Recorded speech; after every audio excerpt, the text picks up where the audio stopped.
স্তব্ধ হয়েছিল তারা ব্যস্ততা হাজার, তাই যে নাই খেয়াল পেছনে যে যেমন সে লিখছি মেরে নাম দিয়ে কপাল। কেউ মরণ কাল, কেউ ভয় কাতর, কেউ মানির উপায় বা সহায় হয়ে পথর। আর কবে, আর কবে, আর কবে, আর কবে, আর কবে, আর কবে,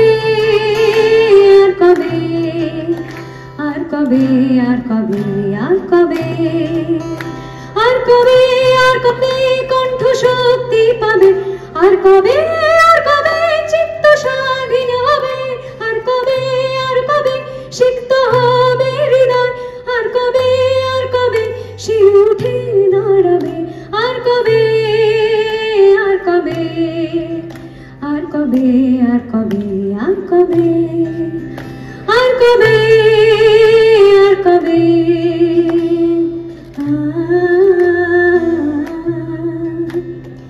এ ব্যথা আমার নয় শুধু একা, বিপ্লবীদের উদ্যমা করেছে অঙ্গীকার, লুটিয়েছে প্রাণ তাই ধরেছে গান, করছি প্রার্থনা বিফল না যায় সে বলিদান। আজ উঠুক জেগে সত্য চেতনা, অন্ধকার হতে আলোকে হোক না পথছে না। আর কবে, আর কবে, আর কবে, আর কবে, আর কবে, আর কবে, আর কবে, আর কবে, আর কবে, আর কবে, আর কবে, আর কবে মনটা হবে স্বাধীন, আর কবে, আর কবে ফির ঘুরে দাঁড়াবে, আর কবে, আর কবে কণ্ঠ শক্তি পাবে, আর কবে, আর কবে চিত্ত স্বাধীন হবে, আর কবে, আর কবে, আর কবে, আর কবে, আর কবে, আর কবে, আর কবে।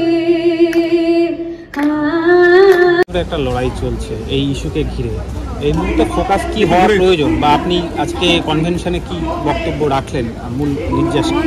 মানে আমার এখানে যে স্পিচের জন্য আমি এসেছিলাম সেটা নয়, যেটুকু কথা প্রসঙ্গে কথা বলা, আমাকে মেনলি এখানে মূলত গান গাইতে ডাকা হয়েছিল। তো গান গাইতে উঠে আমার মনে হলো কিছু কথা বলা, যেটা আমার মনের অনুভূতি সেগুলো বললাম।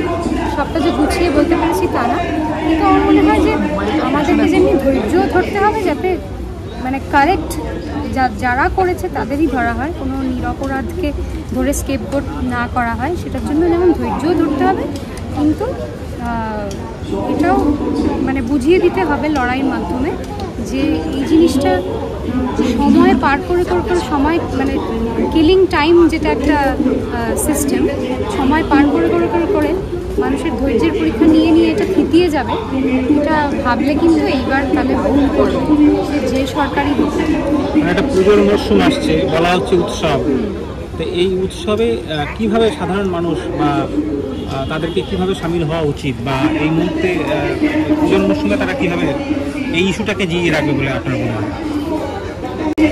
এটা এমন একটা ইস্যু হয়েছে না, এটার মাধ্যমে মানুষের আজকে তিলোত্তমার বিচারটা হয়তো একদম সারফেসে আছে বলে আমরা ওটা দেখতে পাচ্ছি, কিন্তু বিভিন্ন ফিল্ডে আমরা নানান রকম জিনিসের ভিকটিম হই।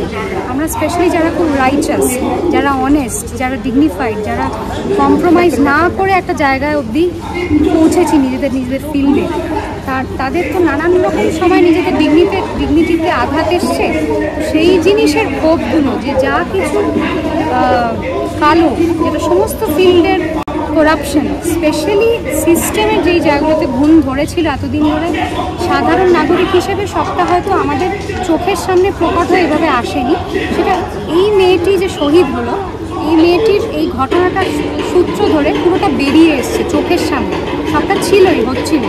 আর যে ক্ষোভগুলো তৈরি হচ্ছিল, যে না পাওয়ার যন্ত্রণা, ক্ষোভগুলো তৈরি হচ্ছিল, ওগুলো এটা জাস্ট একটা টিপ অফ দি আইসবার্গ। ক্ষোভগুলো আরও অনেক জমে আছে মানুষের মধ্যে, বিভিন্ন জায়গায় যে অনেক জায়গায় মানুষ মেরিটের ভিত্তিতে সুযোগ পাচ্ছে না, অন্যান্য কিছু দেখিয়ে সেখানে সুযোগ পেয়ে যাচ্ছে। এই যে নানান রকম জায়গায় ছোট স্কেলে বড় স্কেলে অন্যায় হচ্ছে, সেই সমস্ত অন্যায়ের বিরুদ্ধে এই লড়াই।